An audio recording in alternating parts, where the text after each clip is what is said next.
Hello बच्चों, आज की हिंदी ऑनलाइन कक्षा में हम लोग पढ़ेंगे संधि। संधि को अंग्रेजी में हम लोग ज्वाइनिंग कहते हैं। संधि शब्द का अर्थ है मेल या जोड़।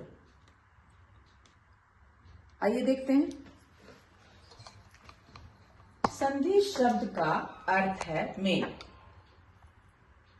व्याकरण में संधि शब्द आसपास के अक्षरों को आपस में मिलाने के लिए प्रयोग किया जाता है।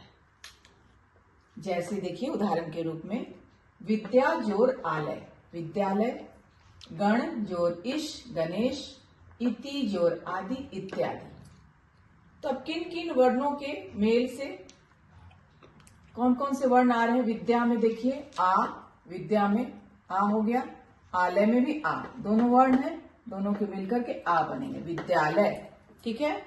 गण जोरिश, गण में अ हो गया, यहां देखिए अ वर्ण, इश बड़ी अ और बड़ी मिलकर ए हो गया गणेश, गण जोर इश गणेश, इति जोर आदि इत्यादि। इति में देखिए छोटी है तो में, ई छोटी हो गया,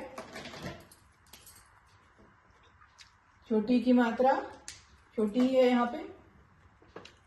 इति में छोटी और आदि में आ, ई छोटी और आ मिलकर के या बन गया इत्यादि।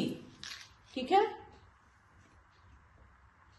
उसी प्रकार देखिए सूर्य जोड़ उदय, सूर्योदय, सूर्य में अ हो गया, उदय में उ।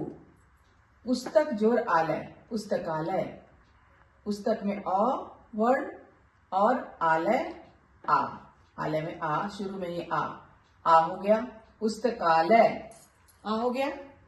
तो इस तरह से वर्णों के इस तरह के मेल को ही हम संधि कहते हैं। इस तरह से वर्णों के मेल को ही हम संधि कहते हैं। परिभाषा क्या हो गई? पास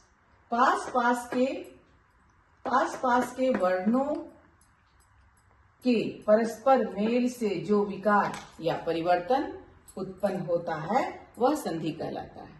पास के वर्णों के परस्पर मतलब आपस में मेल जोड़ से जो विकार या परिवर्तन उत्पन्न होता है वही संधि कहलाता है।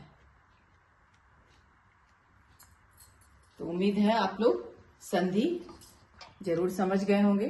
परिभाषा देखिए क्या हो गई? पास के वर्णों के परस्पर मेल से जो विकार या परिवर्तन उत्पन्न होता है वह संधि कहलाता है। तो उम्मीद है आप लोग संधि की परिभाषा जरूर समझ गए होंगे। संधि का अर्थ होता है मेल, और पास के वर्णों के मेल से जो विकार या परिवर्तन उत्पन्न होता है उन्हें ही हम संधि कहते हैं। सूर्य जोड़ उदय, सूर्योदय, विद्या जोड़ आलय, विद्यालय, पुस्तक जोड़ आलय, पुस्तकालय। अभी यहाँ मैंने आप लोगों को बताया।